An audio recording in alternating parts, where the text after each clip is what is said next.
ও মাই god, কি একটা অবস্থা, কি একটা পরিবেশ! ঢাকা শহরে প্রায় 2 থেকে 3 কিলোমিটার রাস্তা, গাড়ি পড়ে আছে, তেল নাই, কোনো পাম্পে তেল নাই।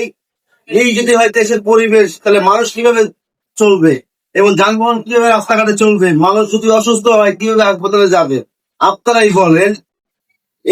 এই পরিবেশ আজকে 1 সপ্তাহ যাবত চলতেছে বাংলাদেশের ভিতরে। এখন কিভাবে মানুষ তেল নিয়ে যাবে, কিভাবে মানুষের হাসপাতালে যাবে, কিভাবে মানুষ কাজ করবে? দেখেন ভাই, কতটা দ্রুত জ্যাম আর জ্যাম! দেখেন ভাই, সবই তেলের সিরিয়ালের জন্য পয়সা আছে। আমি বিশ্বাস করেন ভাই, এরকম কখনো আমার লাইফে আমি দেখি নাই যে বাংলাদেশের তেলের জন্য 2 থেকে 3 কিলোমিটার রাস্তা দূরে থাকবে গাড়ি। এটা অবিশ্বাস্য কথা। ইসিবি চত্বর থেকে শুরু করে এতটা জ্যাম শুরু হয়েছে, একবার কালসের মজুরে আইসা দেখেন তেলের পাম্পে এখন সিরিয়াল দেখতেই থাকেন আপনারা ভাই। আমার লাইফে আমার মনে হয় না যে এরকম সিরিয়াল দেখছি তেলের কখনো। চলুন আমরা দেখতে থাকি। আপনারা দেখছেন কতটা কতটা সিরিয়াল, কতটা লং সিরিয়াল! বিশ্বাস করেন ভাই, আমার লাইফে আমি এত সিরিয়াল কখনো দেখি না। এই সামনে আমি চলে আসছি প্রায় অলমোস্ট পাম্পের কাছাকাছি।